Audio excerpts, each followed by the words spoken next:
bendiga a todos los que estamos acá. En esta noche quiero enseñar un tema que se llama el dispensacionalismo. El dispensacionalismo es una doctrina teológica. Es una doctrina muy antigua, del año 1800 y tanto, más o menos 850 más o menos. Y habla de muchas, de una doctrina que está arraigada dentro de las iglesias evangélicas, casi en su totalidad, en la iglesia evangélica, y dice que existen 7 dispensaciones en las cuales desde que Dios hizo al hombre se ha manejado la humanidad. Esta doctrina está muy arraigada también con el rapto antes de la gran tribulación o antes de la tribulación. Y vamos a ver cuándo se origina. Cuándo se origina casi es bíblica, porque tiene 200 años más o menos dentro de la iglesia.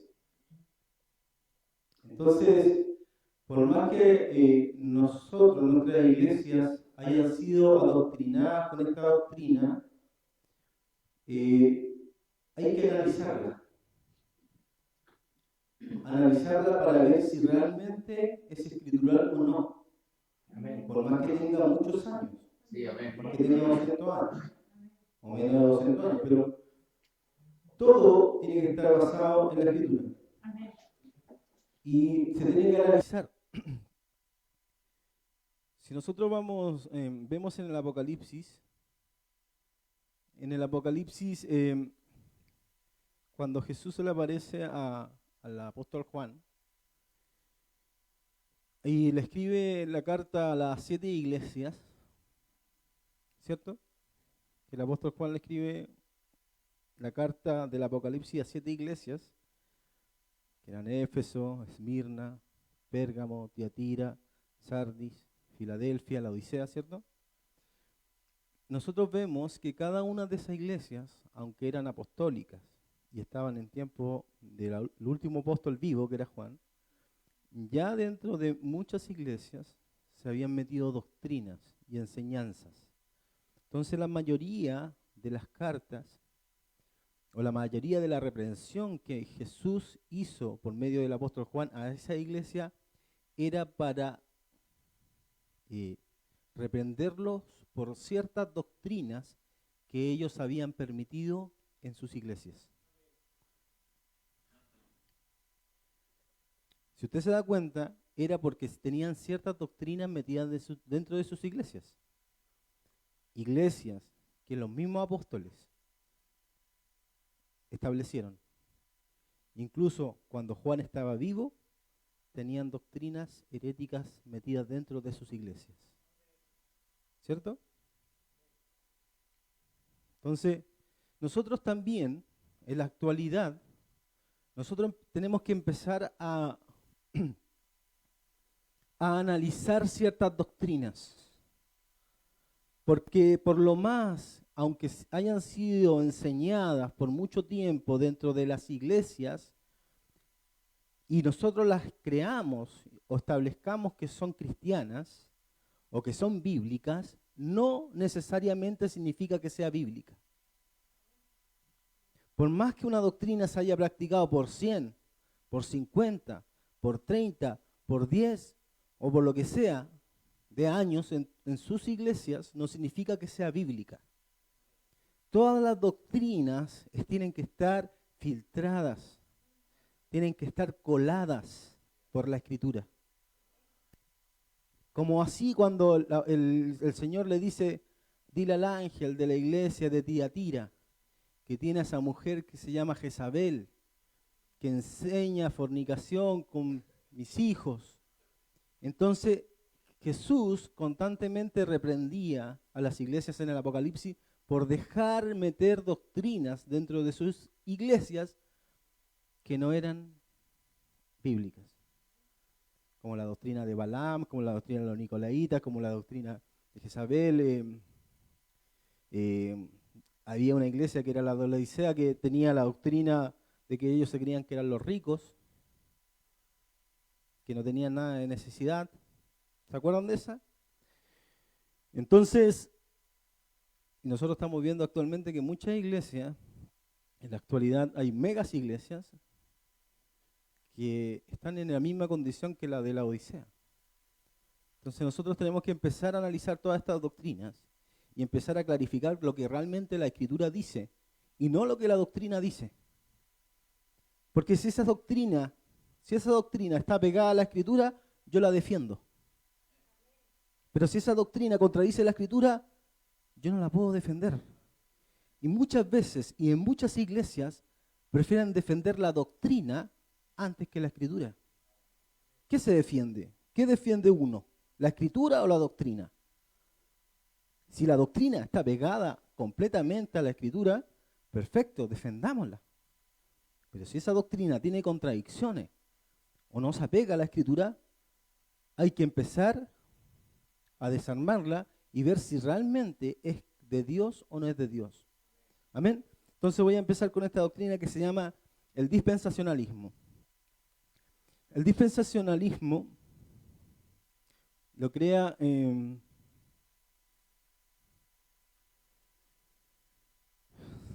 John Darby, John Nelson Darby. No se duplicó, así que...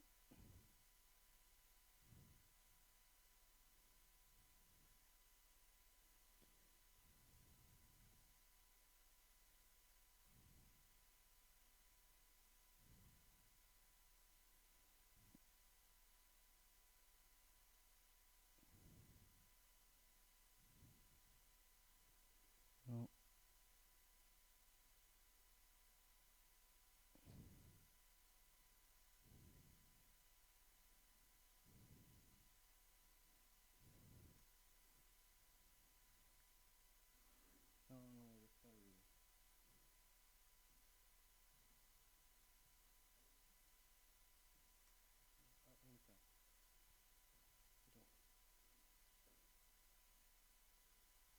Entonces, la persona que crea el dispensacionalismo se llama John Nelson Darby. Él nació en el 1800 y murió en el 1882. Él es el creador de este dispensacionalismo, como ya le indiqué, y a él también se le atribuye el rapto pretribulacionista. ¿Qué es el rapto pretribulacionista? O la doctrina de la pretribulación, que la iglesia se va antes de la gran tribulación. Hay datos que sitúan que el pretribulacionismo se creó antes, como en el 1500 y tanto. Pero John Darby también era pretribulacionista. Y no quiero hablar de los que vienen anterior a él, sino quiero abocarme solamente a él. Entonces, él crea esta doctrina del dispensacionalismo. Mientras vamos avanzando, vamos a ver que existen 7 dispensaciones según él. Una por ejemplo, de Adán a Caín, de Caín a Noé, de Noé a Abraham, de Abraham a Moisés, de Moisés a Jesús, y de Jesús hasta el milenio, o algunos hasta el rapto antes de la tribulación. Entonces,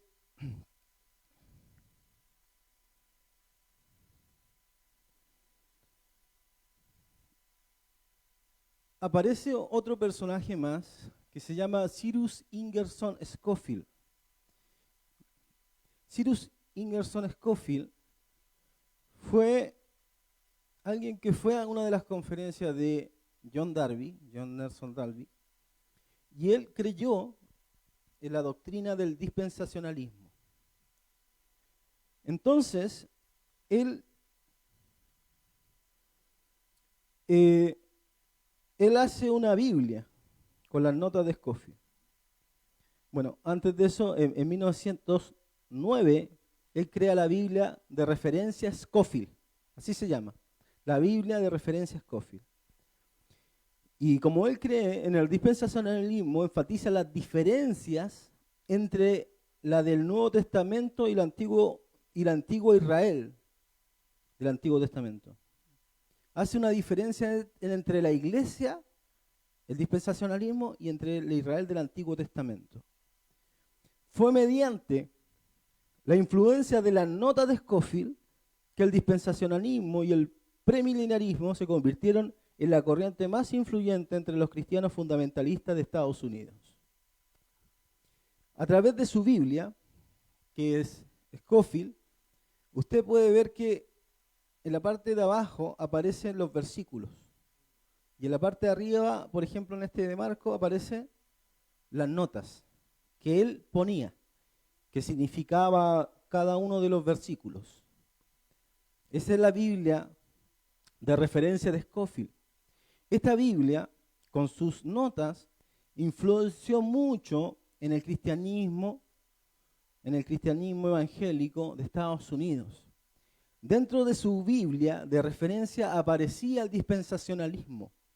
Por ende, cuando los cristianos evangélicos de Estados Unidos leían la Escritura y leían las notas, ellos pensaban que las referencias o las notas de Scofield eran realmente la interpretación correcta de las Escrituras.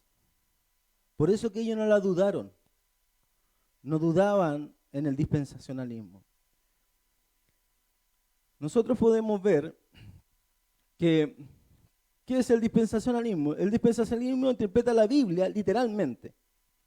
Usted puede decir que nosotros entendemos la Biblia literalmente. Sí, pero el dispensacionalismo interpreta la Biblia literalmente en el sentido de ¿qué? De que ellos dicen que el Antiguo Testamento es solamente para Israel y en las partes donde se nombra Israel, solamente eso es para el pueblo sanguíneo, étnico de Israel. Y no ven ellos, no pueden ver en el Antiguo Testamento ninguna referencia ni siquiera espiritual ni simbólica de la iglesia. Por eso dice que interpreta la Biblia literalmente, y cuando dice literalmente, es literalmente. En el sistema conocido como interpretación literal de la Biblia, que incluye la gramática, la literalidad y la historicidad del pasaje a estudiar, debe notarse que en la Biblia, la palabra dispensación, en la Biblia que nosotros tenemos, aparece la palabra dispensación, proviene del latín dispensare, que significa, ¿qué significa en latín? Distribuir. Traduce dos vocablos griegos. En la Biblia que nosotros tenemos, los dos vocablos griegos que también aparecen, significa diaconía en una parte cuando aparece en la Biblia en 2 Corintios 3, 7 al 9, y la otra es economía o economía, que significa administrar. La palabra diaconía significa servicio y la otra palabra es economía, administración. Comisión, encargo. En 1 Corintios 9, 17, Efesios 1, 19, 3, 9 y Colosenses 1, 25. Significa, según ellos, significa un periodo de tiempo o economía dentro de ese periodo de tiempo que indica el término griego que se refiere a la forma en que Dios interactúa con el ser humano durante cierto tiempo establecido. Por ejemplo, de Adán a Caín, Dios, a través de esa dispensación, Dios actuaba con el ser humano durante ese cierto tiempo de una forma distinta a las demás dispensaciones.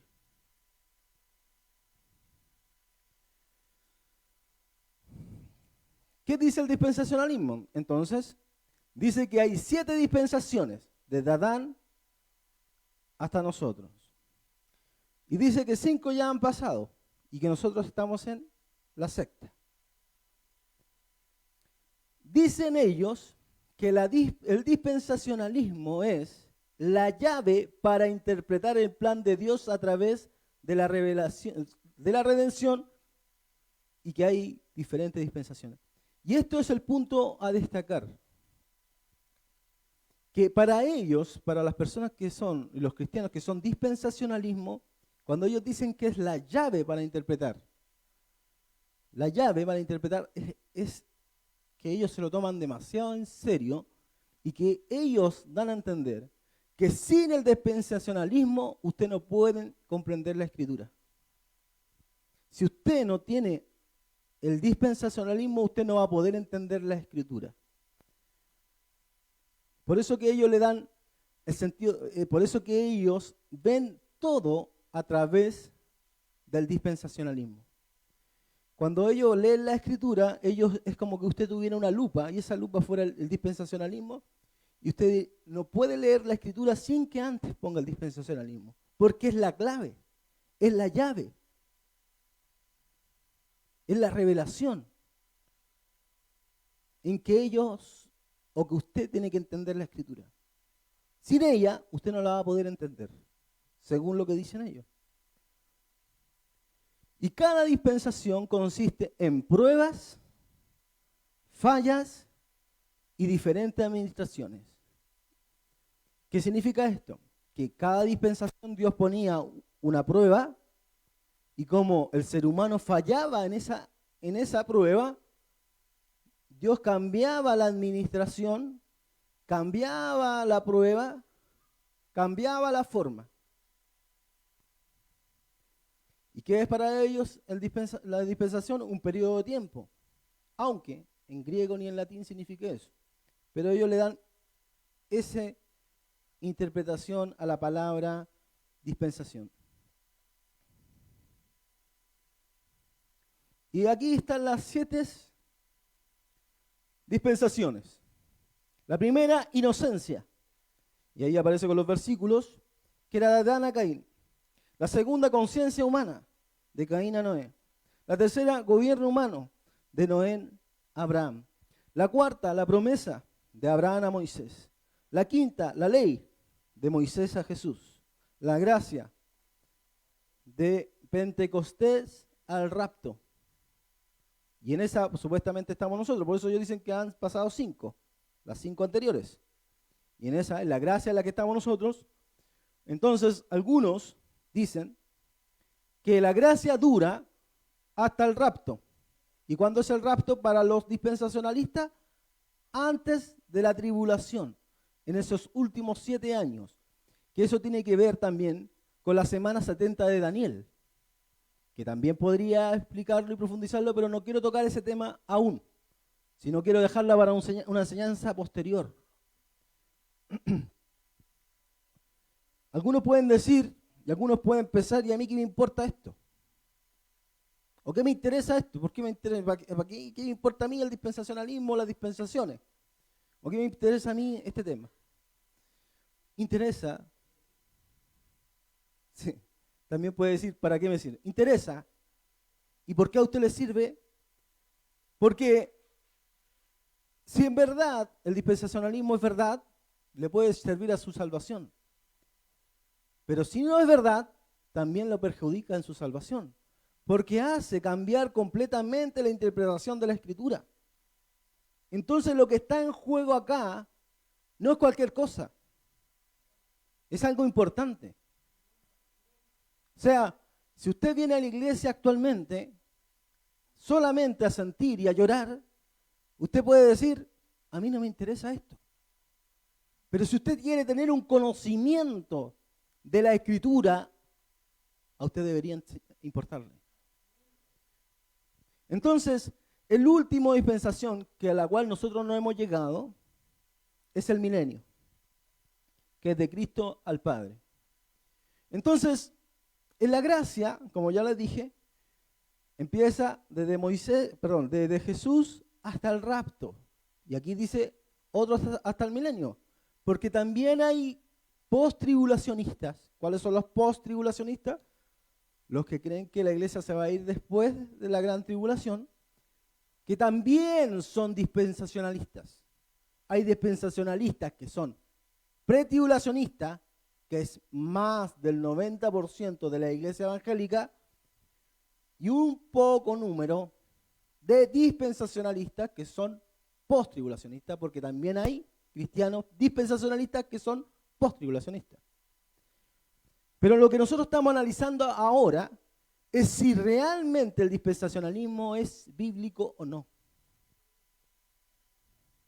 Por eso que no quiero abarcar aún esos temas. Entonces,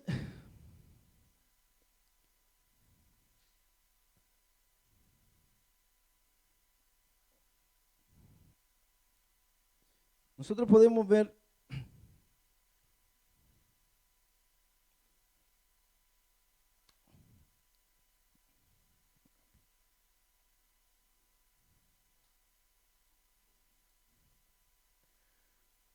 que los dispensacionalistas separan la iglesia o Israel de la iglesia. Ellos hacen una separación estricta sobre Israel y la iglesia. Separa a Israel de la iglesia, como dice acá, que casi no hay ninguna continuación, o sea, no hay una continuación entre Israel y la iglesia. En el Antiguo Testamento solamente se habla de Israel y ninguna referencia a la iglesia, ni siquiera simbólica, ni espiritual, ni nada, de ninguna forma. Y el Nuevo Testamento es solamente para la iglesia. Ellos dicen que hay dos pueblos de Dios, Israel y la iglesia. Y que Israel es el pueblo físico de Dios. Y que la iglesia es el pueblo espiritual de Dios. Algunos dicen que los israelitas, incluso el dispensacionalismo llega a decir, que incluso los israelitas pueden ser salvos sin que hayan aceptado a Jesús. Porque llega tal la doctrina de ellos de decir que hay dos pueblos de Dios, que incluso los israelitas pueden ser salvos sin Jesús, sin aceptar a Jesús. Lo cual contradeciría completamente lo que dice el apóstol Pedro cuando dice, y en ningún otro hay salvación, porque no hay otro nombre bajo el cielo dado a los hombres en quien podamos ser salvos. Entonces, si en verdad Israel puede ser salvo sin aceptar a Jesús, ¿sí? Puede ser tratando de guardar la ley de Moisés, pero si en verdad la iglesia pudiera ser salvo sin Jesús, o Israel pudiera ser salvo sin Jesús, entonces, ¿para qué vino Jesús? ¿Solamente para levantar la iglesia?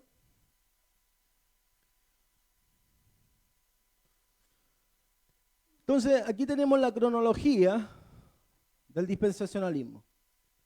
Usted puede ver que de Adán a Caín era la inocencia. Entonces, como fallaron, fueron expulsados y entró la muerte.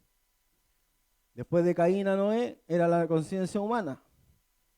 Como fallaron, vino el diluvio.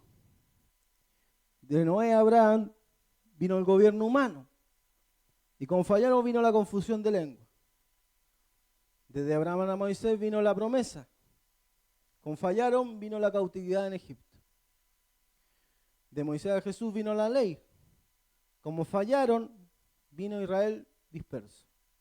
Después de Jesús, a la segunda venida de Jesús, viene la gracia, y dentro de ello puse una línea roja, que es el rapto. Entre la línea roja y la línea verde, según ellos hay 7 años.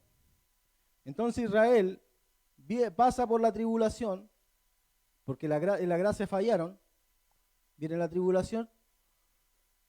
Solamente Israel entra a la gracia y la iglesia se va en el rapto. Si a mí me presentan esto, hasta yo me lo creo. Porque puede sonar y parecer muy lógico, muy bíblico, parece en verdad que es una revelación de Dios. Entonces, usted puede ver, por ejemplo, que los últimos 7 años es esto. Usted puede ver que aquí están los últimos 7 años, la tribulación, la gran tribulación y las 2 venidas de Cristo. Entonces aquí, antes de la tribulación y la gran tribulación, viene el arrebatamiento de la segunda venida invisible de Jesús. Y después, en la segunda venida visible de Jesús, viene la ira de Dios, que en realidad vendría siendo una tercera y no una segunda, Porque yo no sé cómo puede ser una segunda y estar dividida en dos. O es una segunda o es una tercera, pero no puede ser una segunda en dos. Ahora, dentro de esos 7 años, Israel, para los dispensacionalistas, solamente pasa por la tribulación y la gran tribulación, que son 7 años. Y al medio es cuando el anticristo se sienta en el templo de Dios. Este tema lo vamos a abordar en otra enseñanza, pero yo lo puse acá solamente para que ustedes lo puedan ver gráficamente. Entonces, aquí llegamos a lo que dice la Biblia. Como le dije, si yo le presentaba esa cronología, hasta yo me la creía. Porque parece muy bíblica y parece muy acorde con lo que la Biblia enseña. Pero si nosotros empezamos a profundizar en la Escritura, nos vamos a dar cuenta que no es completamente correcta. Y vamos a ir a Efesios 2:11 en adelante. Efesios 2:11.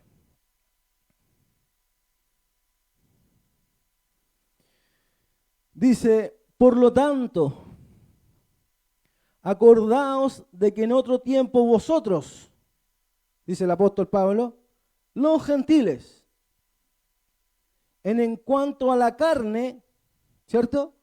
Erais llamados incircuncisión por la llamada circuncisión hecha con mano en la carne. O sea, los gentiles, ¿quiénes son los gentiles? Todo pueblo que no pertenece a la nación de Israel. Todo lo que no es israelita o judío es gentil. Entonces, el apóstol Pablo le escribe a los gentiles, porque él era el apóstol de los gentiles. Versículo 12 dice, en aquel tiempo estabais sin Cristo, alejados de la ciudadanía de Israel, ¿ve? Y ajenos a los pactos de la promesa, sin esperanza y sin Dios en el mundo. ¿Por qué? Porque la promesa del Mesías fue hecha al pueblo de Israel por la descendencia y por la tribu de Judá. Entonces los gentiles no tenían arte ni parte en esto.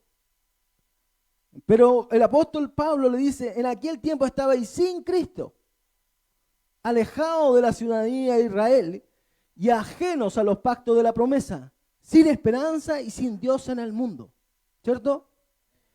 Pero ahora en Cristo Jesús, vosotros que en otro tiempo estabais lejos, habéis sido hechos cercanos por la sangre de Cristo.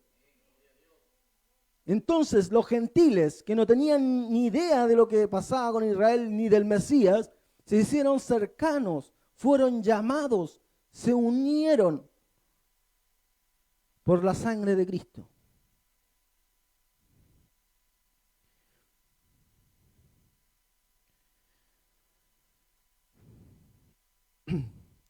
Y sigue en el 14, porque Él, Cristo, Jesús, es nuestra paz, que de ambos pueblos hizo uno. ¿Y qué dice el dispensacionalismo?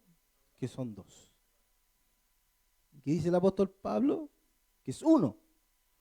Los gentiles y los judíos. Derribando la pared intermedia de separación. ¿Cierto?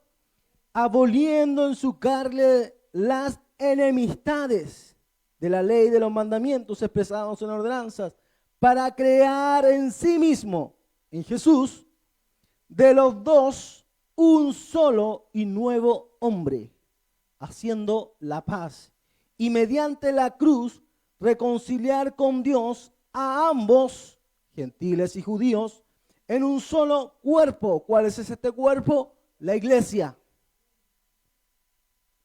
Matando en ella las enemistades. ¿Y cuál era las enemistades? Las promesas. La ley, por ejemplo, que decía que había que circuncidarse.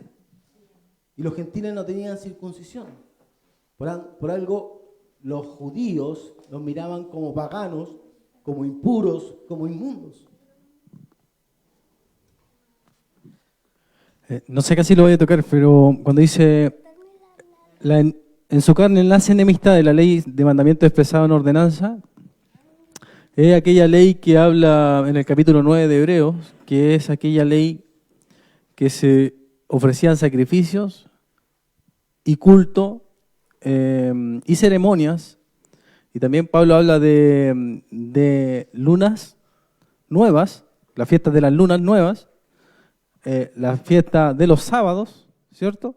Y también la ordenanza de guardar ciertos alimentos. Por lo tanto, eran todas esas aquellas que correspondían también a sacrificios de animales y todo aquello que correspondía al sacerdocio, a las ceremonias, a las fiestas y a cualquier ley de culto que se reemplaza por una que es en el nuevo pacto. Amén. Y ahora, si usted se da cuenta, este capítulo en Efesios es clave para ir desarmando la doctrina del dispensacionalismo. Este capítulo es el que ha hecho que muchas personas, como de la iglesia evangélica, que hay muchos cristianos que son dispensacionalistas aún sin saberlo ellos. ¿Por qué? Sin saberlo ellos, porque cuando llegan a la iglesia, esta doctrina ya está arraigada. Entonces no se enseña como dispensacionalismo, se enseña como que la verdad de la Escritura. Entonces las iglesias ya están insertas en esa doctrina, sin saberlo. Entonces los hermanos, muchos hermanos, están arraigados en eso. Entonces cuando usted quiere presentarle que el dispensacionalismo no es escritural ni bíblico, es muy costoso cuesta mucho que esas personas, que esos hermanos puedan sacarse esa doctrina o esa visión, o esa forma de interpretar la Escritura. Porque acuérdese que para los que crearon la doctrina, esta era la llave para interpretar la Escritura.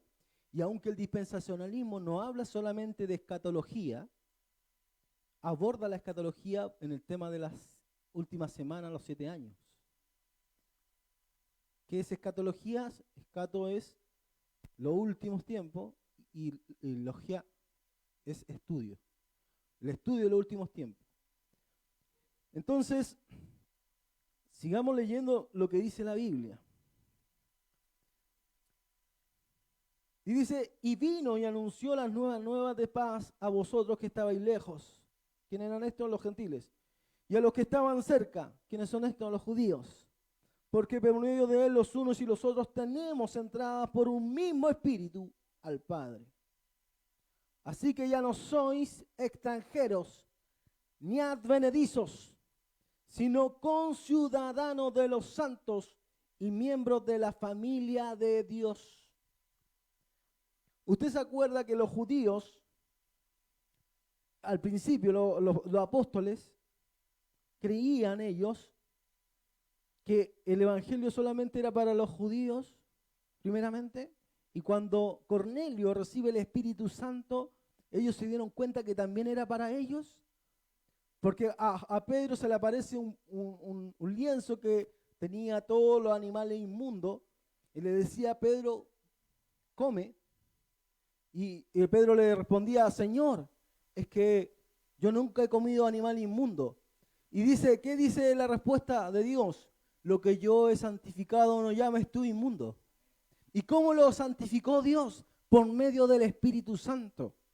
Entonces, lo que el Espíritu Santo santificó, que fueron los gentiles, se unió a lo que el Espíritu Santo santificó también, que era de los judíos. Y de los dos pueblos hizo uno, que es la iglesia.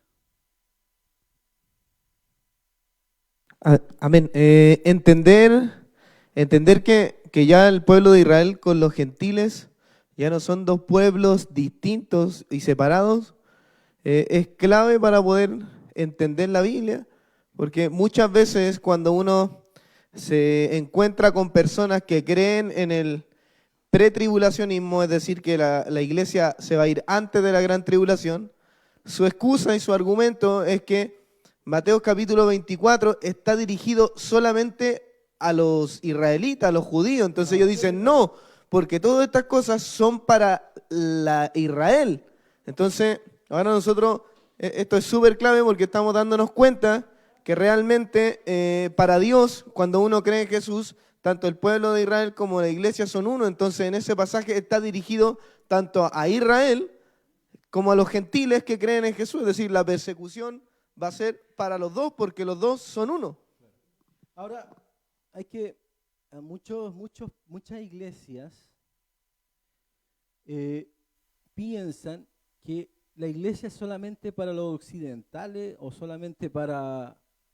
como no ven judíos en su iglesia, como que se le olvidó que la salvación venía por los judíos. Que la raíz, que el fundamento es judío. Porque Jesús fue judío, los apóstoles fueron judíos, los profetas fueron judíos, edificados sobre el fundamento de apóstoles y profetas, siendo la principal piedra del ángulo Jesucristo mismo. Ahora, que usted... ¿ah?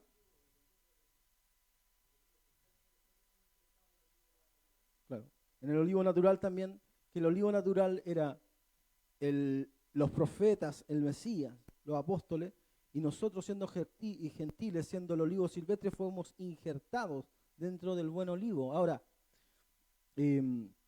nosotros, porque usted no vea un judío dentro de su iglesia, no significa que la iglesia no esté compuesta de judíos y gentiles, porque hay judíos mesiánicos, que aunque ellos quieren diferenciarse de los cristianos, porque para ellos los cristianos son los católicos, y como ellos ven que se arrodillan a las imágenes, ellos reniegan de la palabra cristiano y se hacen llamar mesiánico. Pero la palabra mesiánico viene de la misma palabra hebrea que es Mesías. Ahora, las denominaciones no es que nos separen. Las denominaciones no es que nos separen. Imagínense que el cristianismo no es una denominación. No es una denominación. El cristianismo es la iglesia de Dios. Imagínense que es una casa. Y en esa casa hay paredes que separan una habitación de otra, pero están unidas todas en una misma casa. Así, las denominaciones son las paredes de esta casa que se llama cristianismo. Entonces, los judíos mesiánicos, los que creen en Jesús, están insertos dentro de la iglesia, aunque usted en su iglesia no los vea.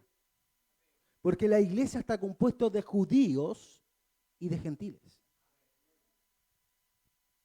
Por ende, este pasaje de Efesios es clave para entender que Dios de ambos pueblos hizo uno, que es la iglesia. Y la iglesia no es una denominación. La iglesia está regada por todo el mundo en distintas denominaciones.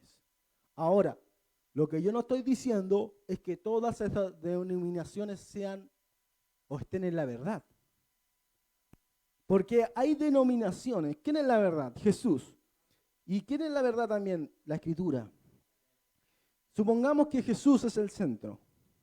Y las denominaciones se acercan a Jesús, están cerca de Jesús. Hay algunas denominaciones que están más cerca de Jesús y otras que están más lejos. Pero aún así están en la verdad por estar en Jesús. Pero hay un rango que es la verdad.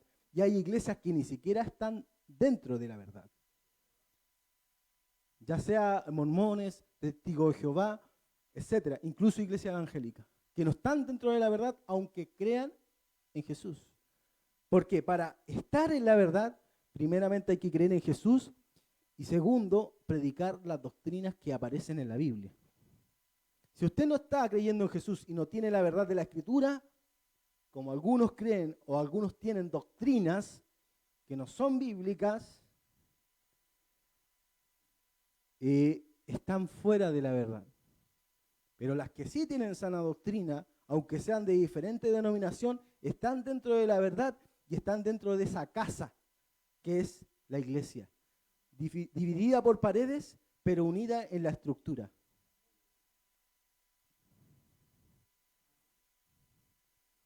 Entonces, en Romanos 9:6 nos sigue enseñando el apóstol Pablo. Dice, no que la palabra de Dios haya fallado, porque no todos los que descienden de Israel son israelitas. ¿Qué significa esto? Entonces, lo vamos a ver. Ni por ser descendientes de Abraham son todos hijos, sino en Isaac te será llamada descendencia. Esto es, no los que son hijos según la carne son los hijos de Dios, sino que los que son hijos según la promesa son contados como descendientes. Entonces, el apóstol Pablo dice que no toda la nación de Israel, no todos los que descienden de Israel son israelitas, sino los que son llamados según la promesa.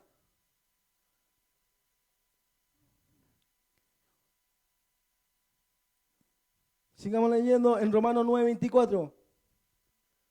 A los cuales también ha llamado, esto es, a nosotros, no solo de los judíos, sino también de los gentiles. ¿Ve? Que no solamente, en Israel, la nación de Israel, no todos son israelitas, sino los de la promesa. Esos son israelitas. Y de los gentiles también. Como también en Oseas dice, llamaré pueblo mío al que no era pueblo mío, y a la no amada, amada. Y en el lugar donde se les dijo, vosotros no sois pueblo mío, allí serán llamados hijos del Dios viviente. Aquí está citando el Antiguo Testamento Pablo. Este versículo que está citando Pablo estaba dirigido a la nación étnica sanguínea de Israel. Pero él la está sacando al Nuevo Testamento y se la está dirigiendo a la iglesia. Entonces, ¿qué dicen los dispensacionalistas? Que todo lo que está escrito en el Antiguo Testamento es para la nación étnica sanguínea de Israel. Y no puedes ver a la iglesia. Pero como usted puede ver, Pablo está citando ese versículo que era para Israel, para la iglesia. Porque espiritualmente la iglesia es Israel. Ahora, usted no tiene que confundir cuando en la Escritura, de forma literal, se le refiere a la nación de Israel. Porque en la Escritura usted puede ver, en el Nuevo Testamento, que a veces se le llama a la iglesia Israel, de forma espiritual, y de forma étnica, literal, al Israel, a la nación. Entonces, cuando usted confunde que se está refiriendo de forma espiritual a la iglesia y de forma literal a la nación de Israel, usted se puede enredar. Pero en este versículo nosotros podemos ver claramente que este versículo es para la iglesia. ¿Por qué? Llamaré pueblo mío al que no era pueblo mío. ¿Por qué? Porque los gentiles, ¿por qué? Porque los gentiles no eran el pueblo de Dios. Y la no amada, amada. Y en el lugar donde se les dijo, vosotros no sois pueblo mío, allí serán llamados hijos del Dios viviente. ¿Y qué dice el apóstol Juan? Que todos los que creyeron en él fueron hechos hijos de Dios. Y esos son judíos y gentiles, que están dentro de la iglesia.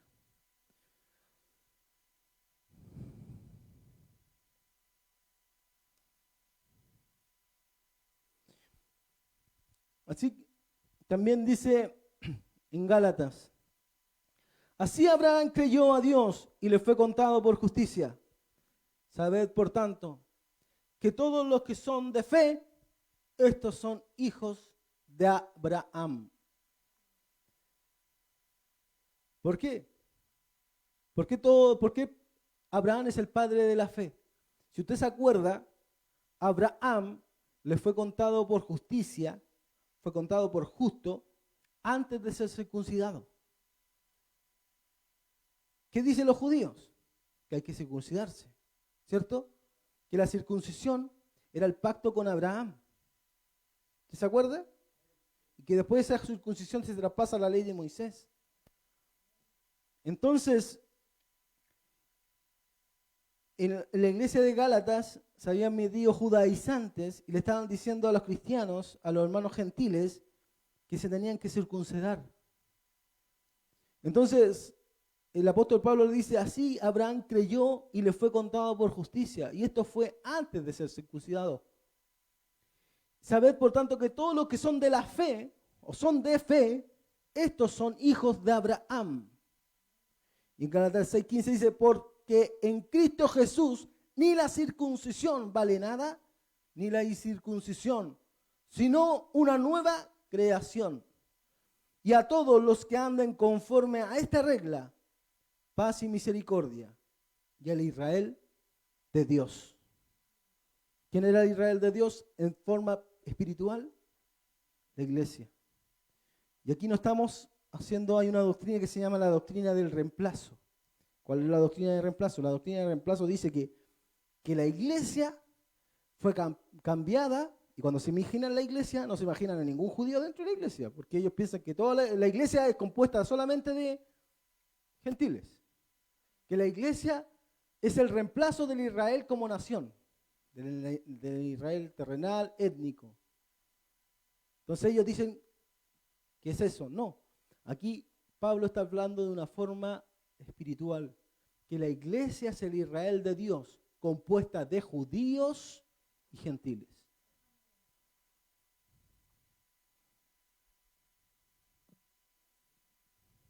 Hay un versículo. Hay un versículo. Hay un versículo que dice, mirad a Israel según la carne. Los que comen de los sacrificios no son partícipes del altar. Acá, sí, está bien cuando nosotros vemos esto, de que los que son hijos de Abraham no son hijos de la simiente, o sea, de genéticamente, por decirlo menos, o de la sangre de Abraham, sino que se refiere a hijos espirituales, son los que creyeron a Dios por fe. Los que creyeron a Dios por fe. Y al creer a Dios por fe, esos son hijos espirituales. ¿Por qué creen por fe? Porque son hijos espirituales, porque no siendo sanguíneos, pertenecen a Israel como los gentiles.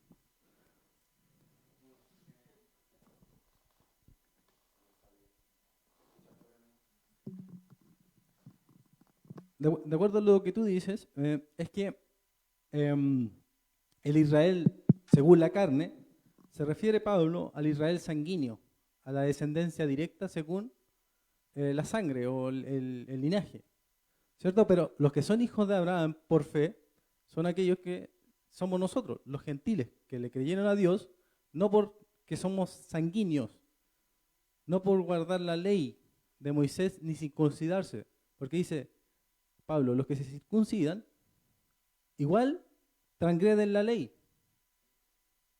Así que la incircuncisión ni la circuncisión vale nada, sino una nueva creación. Entonces significa que los que creen en Jesús son el Israel de Dios. Independiente si hay un lazo sanguíneo directo o de carne, como lo dice en el versículo, o son gentiles, no tienen ese lazo sanguíneo. Sí, de hecho, Gálatas 3:16 dice, ahora bien, a Abraham fueron hechas las promesas y a su simiente. ¿Cuál es la simiente de Abraham? Según Gálatas dice, no dice a la simiente, sino dice a una simiente. Que como si hablase de muchos, sino como de uno, a su simiente. ¿Cuál es la simiente de Abraham? La cual es Cristo. Cristo. Entonces, a Abraham fueron hechas las promesas y a su simiente. ¿Y en quién creen los cristianos y los judíos convertidos? En Cristo. Y a través de Cristo nosotros adquirimos las promesas hechas a Abraham.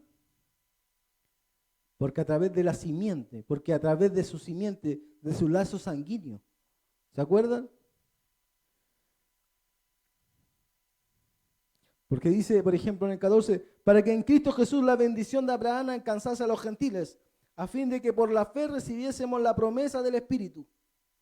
Hermanos, hablo en términos humanos, un pacto, aunque sea de hombre, una vez ratificado, nadie lo invalida ni le añade. Ahora bien, a Abraham fueron hechas las promesas y a su simiente, nos dice y a las simientes, como si hablase de muchos, de todos sus descendientes. No dice de todas las simientes, no dice de Isaac, no dice todo eso, sino de una de las simientes, sino como de uno, a tu simiente, la cual es Cristo. Esa es la simiente, porque por parte de descendencia sanguínea Jesús viene desde Abraham.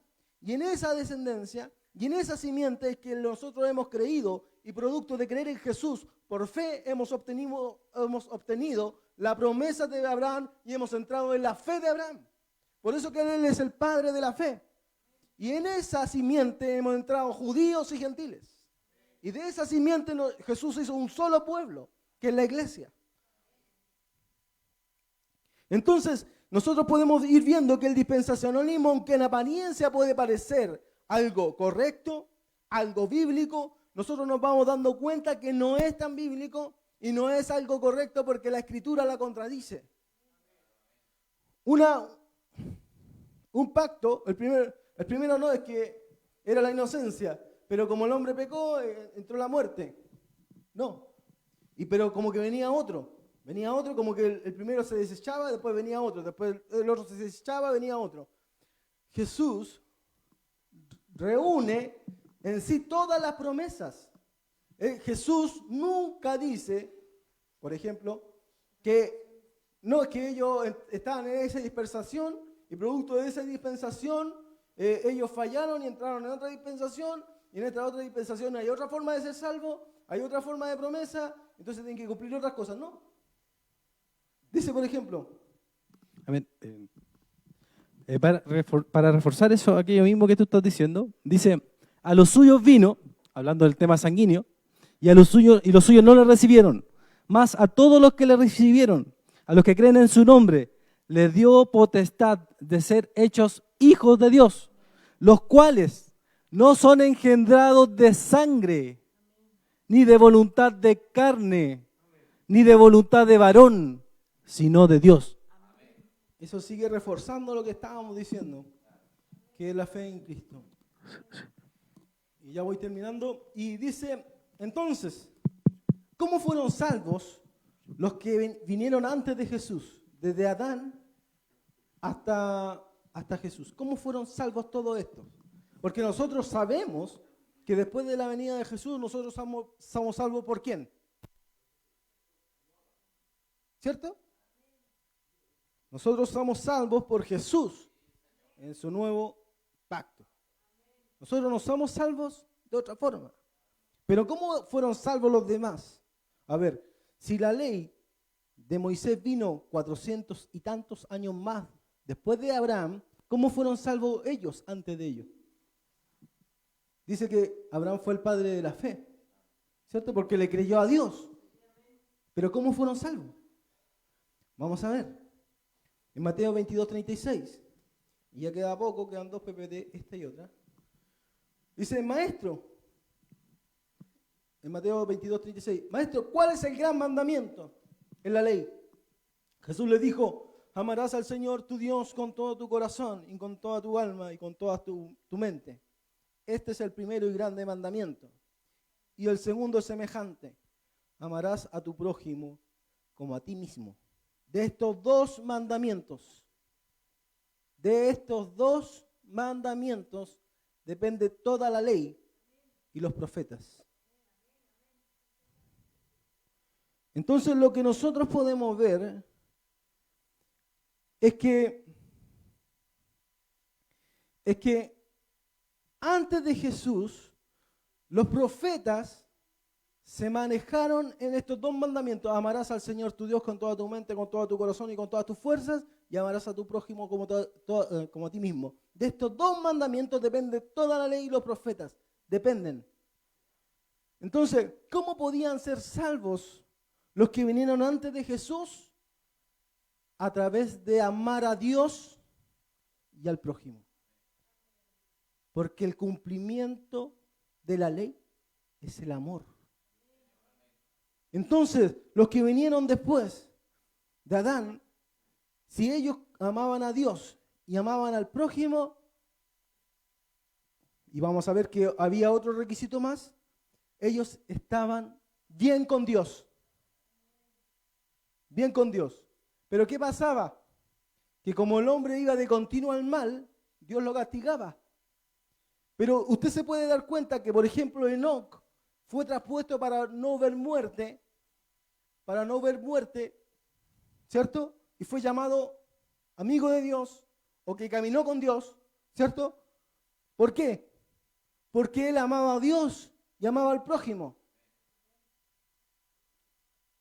Y así, desde Adán hasta Jesús, todos los que vivieron bajo esa ley fueron, entre comillas, salvos. ¿Por qué? Porque también ellos tenían que creer en el Mesías. Porque del capítulo 3:15, desde ahí, desde el Génesis, ya no se nos decía a nosotros que tenía que venir un Mesías. Y pondré enemistad entre ti y la mujer, le dice Jehová, o Dios, a la serpiente y a Eva, y a tu simiente y a la simiente suya, esta te herirá en la cabeza y tú le herirás en el calcañar. Entonces, los profetas, los justos que vivieron antes de Jesús, ellos creían en un Mesías venidero, porque ya en el Génesis se le había dicho que tenía que venir el Redentor, que tenía que venir el Salvador, que tenía que venir el Mesías, el ungido. Del Antiguo Testamento se le había dicho, y ellos vivían en amor, amando a Dios y al prójimo. Y de esa forma no existía ningún tipo de dispensación. Había que entender que había que vivir en amor y creer en un Mesías próximo, que ellos nunca alcanzaron a ver, pero sí creían que tenía que venir. Esto es lo que un escritor antiguo que se llama Justino Mártir lo llamaba los cristianos antes de Cristo, porque eran creyentes en el Mesías, a pesar de no haberlo visto, así como nosotros somos creyentes en el Mesías, a pesar de no haberlo visto. Adán conversó con el Mesías porque fue el mismo Mesías que se encarnó, el que estaba compartiendo con él. Era el mismo que se le presentó a él lo formó, fue el que después se manifestó en carne. Y Pedro, en 1 de Pedro capítulo 1, verso 10, dice: los profetas que profetizaron la gracia destinada a vosotros inquirieron diligentemente, indagaron acerca de esta salvación, escudriñando qué personas y qué tiempo indicaba el Espíritu de Cristo que estaba en ellos, el cual anunciaba de antemano los sufrimientos de Cristo y la gloria que vendría tras ellos. A esto se les reveló que no para sí mismos, sino para nosotros, administraban las cosas que ahora os son anunciadas por los que os han predicado el Evangelio por el Espíritu Santo enviado desde el cielo, cosas en las cuales anhelaban mirar los ángeles. Entonces, antes de Jesús, como dice Justino Mártir, un escritor, estaban los cristianos antes de Cristo, porque si bien Adán no vio al Mesías encarnado, sí compartía con él, sí lo vio y sí creyó en él y sí recibió la promesa de que iba a venir el Mesías, así como Abraham, así como Noé y así como todos los demás.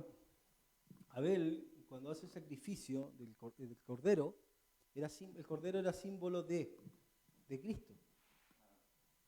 Que a través de un sacrificio la gente podía ser salva. Entonces, por eso que Dios ve como justo el sacrificio de Abel y no el de Caín.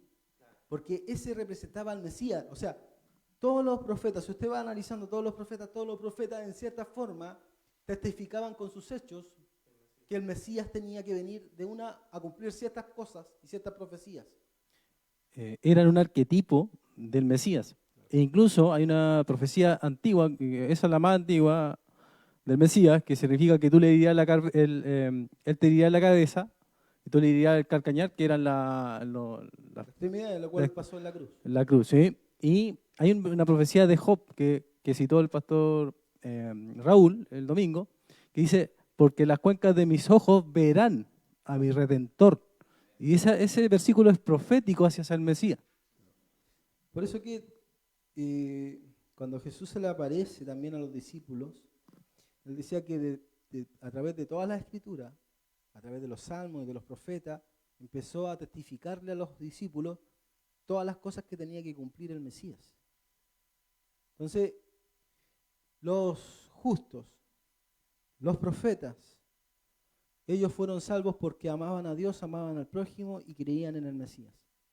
Entonces, ellos cuando morían, fueron a lo que se llama el seno de Abraham, y en ese seno de Abraham ellos murieron con la esperanza de ver al Mesías. Los profetas diligentemente indagaron, ¿cierto? La promesa hecha a vosotros, los gentiles, los cristianos, los judíos, que son la iglesia.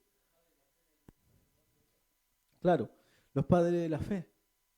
Entonces, cuando Jesús va a buscarlos, lo que a ellos les faltó fue ver al Mesías y saber su nombre. Y cuando ellos reconocen al Mesías en el Hades y saben su nombre, Jesús se lo lleva. Llevando cautiva la cautividad, ¿cierto? Y eso es lo que creían los cristianos. Entonces, con esto nosotros nos damos cuenta que el dispensacionalismo en apariencia es cristiano, que en apariencia es bíblico, pero en cierta forma contradice la Escritura, y la Escritura se fundamenta y se sustenta de otra forma. Póngase en pie.